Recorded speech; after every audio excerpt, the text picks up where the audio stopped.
Alright everyone, today I'm going to rant about everyone's favorite YouTube chef, Joshua Weissman. This was originally just supposed to be a video dogging on his breakfast burrito recipe, but I found myself saying too many things that I felt needed explaining, and I couldn't organize a script in a way that sounded funny to me. So I'm turning this video into a not quite comprehensive explanation to why this guy bugs the crap out of me. This video is going to be a lot longer than I wanted it to be. So, as I said, Joshua Weissman is a YouTube chef. Big one too. I think his subscriber count is like 10 million as of making this video. He has humble beginnings. He was a kid or teenager that started cooking, was passionate about it. He landed himself a job at an upscale sushi joint, went on to make YouTube cooking videos, got popular, sold a cookbook, and now he's living the high life. Seems like a nice story, right? I want to break this video down into two sort of broad categories. The first one is why I hate his personality on screen. The second is why I hate the actual channel and the content he produces. So, let's get started with the first one. Why I hate his personality. If I'm going to choose one word to summarize my feelings about him, it's insufferable. The guy is just impossible for me to listen to for more than 30 seconds. He gives you such a bad vibe. I feel like he emits his aura of pretentiousness and arrogance. It reminds me of Dio Brando. Just certain shots of him give off the sense of smugness. Actually, I take it back. I think Dio's pretty cool. He reminds me of Draco Malfoy, that little shit. God damn it, I hate him. In his actual videos, you could see it a bit clearer in the way he talks. He describes things really incoherently. This is like the Michelin-starred French Laundry. And he insists on doing everything in the most annoying way possible, for what I consider extremely diminishing results. The first time I noticed this was from his How to Make Black Garlic video. He starts off with a voice crack that sounds like nails on a chalkboard. I think that it's pretty unanimous. Does his thing where he over-describes the flavors to the point where it barely makes sense. Then he insists on how easy it is to make this recipe while downplaying aspects that would make it for a normal person to never want to try this. Such as the cook time taking between 4 to 8 hours. I'm sorry, did I say 4 to 8 hours? I meant 4 to 8 in weeks. He product places a $400 nuclear reactor as his favorite option while admitting that he heard that the cheapest option, a $90 Instapot, has the potential to mess up the process. And that this recipe makes your house smell like garlic for a week before it becomes less noticeable. All that, or you could get it online for $8. His original videos weren't like this. They were simpler and more straightforward. How to pickle stuff, or how to sharpen your knives. Over the years, he's changed into more of a YouTube personality rather than an actual person making videos on how to cook. Acting quirkier, making more unreasonable dishes, adopting this personality that's more snappy and snarky to go with the editing style. It all seems so fake. More for the views than for the cooking, if you know what I mean. Also, I don't know how, but he picked up the habit of calling himself Papa or Daddy, and it's just...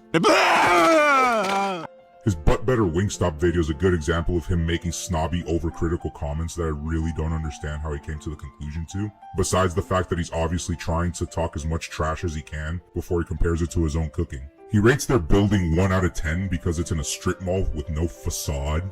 First of all, let's be real, Joshua. It's a Wingstop.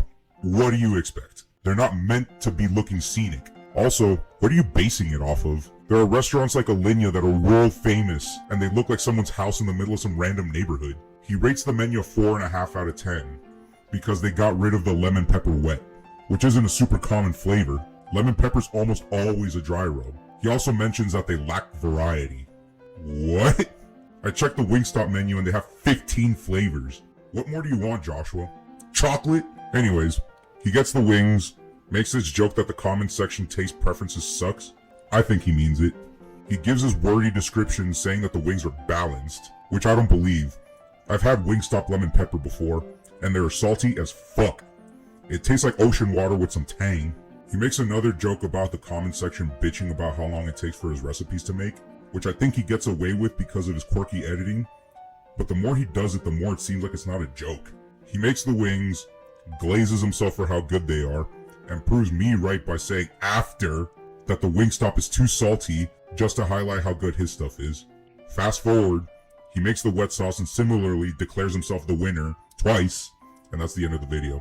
I'm definitely overanalyzing this, but the snarkiness, the jokes that don't come off as jokes, the overly judgmental ratings, the self-glazing all mashed up together gives me the vibe that he really thinks highly of himself. I could be wrong. I am just a bird watching YouTube, but that's definitely the feeling I'm getting from watching him. I'm gonna go on a bit of a tangent here, but looking at him outside of YouTube supports my opinion of his pretentiousness. He has a video on Architectural Digest showing off his house that he paid a high-end modern designer to construct for him, and you could just tell that he had all this explained to him, and he remembered the explanation just so he can brag about it to other people later. Kinda gives the vibes of MTV Cribs, where it feels all scripted and fake. He also supposedly collects Rolexes and likes Lamborghinis, which is all just the hypebeast brands. I'm sure there are some actual Lamborghini enthusiasts out there, but to me, that's the exotic car brand that you get if you don't actually like cars. You just want to show them off. They're cheaper than Paganis and Bugattis. You don't have to get 4 shit ones before you're allowed to buy a cool one like Ferrari does. And they're more flashy than cool cheaper cars than say GTRs. I don't know that much about watches, but I know that Rolex falls under that same issue. It's more about flexing the name than anything, which I'm not surprised after Joshua's massive success that he's the type of person to fall into that hole. Alright, so part 2 is the type of content he produces. His earlier content, I'll say, is pretty good. His recipes were pretty close to authentic, and I feel like he would make the videos to actually teach you how to cook. Videos that help you in the kitchen, like seasoning a cast iron, or pickling, or knife skills like I mentioned earlier. Then, he started calling himself Daddy, and that's where it all went downhill. I'm going to focus on 3 staple series of his, starting with his butt better videos. So at first, it seems like a good idea, and that's coming from a bird brain that fell for it once. Seriously, the first video I saw of his was the Baconator butt better, and I thought it was pretty fun. However, if you watch a few of these butt betters and take a step back, you can notice the pattern and point out what's wrong. He only chooses fast food or bottom tier restaurants. Seriously, Joshua, Arby's? Try harder, bro. All places that anyone could argue are not good, and making them better defeats the purpose of even going to them in the first place. I don't go to McDonald's because it's good. I go because it's relatively cheap and it's chemically engineered to make me happy. He finds some way to criticize them, then proceeds to make an overly complicated recipe that, of course, will easily top anything from those kinds of places. He taste tests it, declares himself the winner, and gloats about it. Let's use the Wingstop video again for an example. The first step of his video was to peel a bunch of lemons and dehydrate them in that $400 reactor for 24 hours. I'm hungry now, Joshua. This one has a quick alternative, but he does something like this in all his videos. Anything that's a sandwich, he insists on making your own bread, which takes hours to proof and makes a mess. He made a Butterfinger video, where you have to wait hours for the candy to cool. His breakfast burrito video, you could only eat that at breakfast if you wake up and start cooking at like 6 a.m. There's always a way for him to make it overcomplicated or unnecessarily expensive. The McFlurry video, he called out his comment section for not wanting to buy an ice cream maker. McFlurries are usually M&M or Oreo flavored, or maybe Reese's sometimes. He decides to make it stroopwafel, and of course you have to make it yourself. The lemon pepper wings, he added dried shiitake mushrooms to it. Why? For umami? Just use MSG like Uncle Rogers tells everyone to. Hiya. Baconator ground beef. This one really irks me, because I used to be a butcher. Tells people to use sirloin, chuck, and short rib. Just for you all who don't know, ground beef is meat that is simultaneously being shredded by a dull blade while being pressed through 1/8-inch holes. Whatever you put in there is going to come out as some combination of muscle and fat. You will not tell the difference. That's why a lot of supermarkets sell their ground beef as a ratio of lean percent to fat percent. For burgers, it's recommended to buy between 70 and 80% lean. It doesn't f***ing matter what combination of cuts you use to make it. At the end of the day, it only matters what percent you get.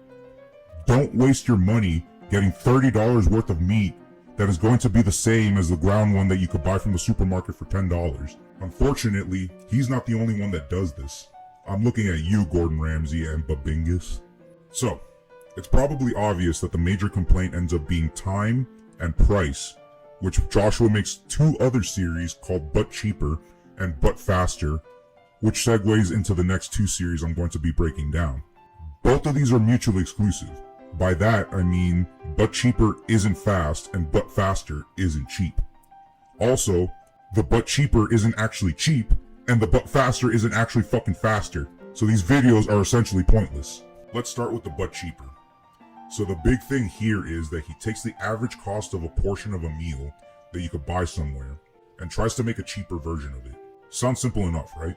Now it's very true that cooking at home is cheaper, but obviously it has to make sense. I need recipes that are easy and ideally minimal ingredients that are cheap. For example, chicken and rice. I can buy a 25-pound bag of rice for just under $25. It's an insane amount of rice and it's not a perishable, so I can use it whenever I want. Easy to cook and extremely versatile.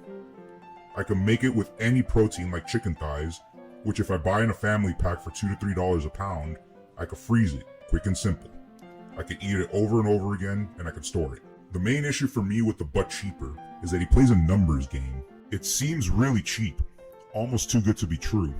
And that's because he gives you the price per serving, which makes the price of the meal seem significantly lower than what you're most likely going to be paying in the supermarket. Also, some of the prices that he puts up on screen seem extremely low, which makes me think he's using large quantity prices like Costco or even business-only vendors, which is cheaper per unit sale, but you're forced to buy a lot more product for that cheaper price, which doesn't make sense if you're living alone or with 2 people or something. The seasoning, he gives you the price in grams. Unfortunately, you can't buy a teaspoon of salt for only 3 cents. You have to buy a jar for a couple bucks. Now again, things like salt and rice are used frequently and non-perishable, so they get the pass. But it gets tricky when it's more niche ingredients or perishable things like milk. If my recipe calls for only a quarter cup of milk, what am I going to do with the rest of the half gallon? I don't drink milk, and it only has a couple days before it spoils. That milk is lost. There are also the ingredients that I'll never use again. I mentioned chicken and rice because I'll cook it over and over, and if I get tired of it, I could just buy a jar of sauce to change things up a bit. Some of his but cheaper videos have a list of ingredients that if you're just a casual cook, you're probably never going to use again. I've made butter chicken myself at home before. It was a decent amount of work for results that weren't as good as just buying it from a restaurant. And now I have a jar of garam masala that's been in my cabinet for years. Another thing you have to be careful with is some of these prices are very dependent on where you live. Bigger cities usually have higher prices. In smaller cities, you might not be able to find ingredients that easy. All of this is stuff that's not really taken into account when he's advertising these prices on his videos. So, I did a little test. Here's a list of ingredients and what I would actually pay if I followed his butter chicken recipe. I used Walmart because it's the cheapest near me, even though I'm sure someone like Joshua will prefer Whole Foods that would easily double the cost of all these ingredients. This list of ingredients plus tax totals to about $36. A serving size of chicken is 4 ounces. So with 1.5 pounds of chicken, I get 6 servings. So each serving is about $6. That's quadruple the price of what Joshua claimed his serving size to be. I'm going to assume that he's lowballing it and saying that the serving size of chicken is 3 ounces, which brings it down to about $4.50. That's still triple the price of what he claims. The visual aspect doesn't match up with the price either, which feels very misleading. Looking at his shot of the plate, he serves more than 4 ounces of chicken. That plate looks like it has way more food than a single serving. I'm looking at 1, 2, 3, 4, 5, 6, 7 pieces of chicken. Look how massive this one is. I'm going to guess this is around 8 ounces at least. With his strange pricing, it brings his plate up to about $4, and it brings mine up to at least 12. God damn it. I tried to give him some leeway and looked at his perfect steak but cheaper, and he still bullshits it. Brother, steak is the easiest thing to make cheaper at home, but you still had to bullshit it. He made sure to buy Wagyu, the biggest scam in the meat industry, just to jack up the price of the expensive steak to make the price difference seem massive. If you know what you're looking for, you can find a New York strip that's better than the one he used for less than $30 at the time of my video. At the time his video was made, I could have found one for less than $20. Bro, you could have just taught people how to pick out the best steak at a supermarket and what buzzwords to avoid, like Wagyu. Then, you could reference them to your own video on how to make steak And you could have made a butt cheaper video without the dishonesty.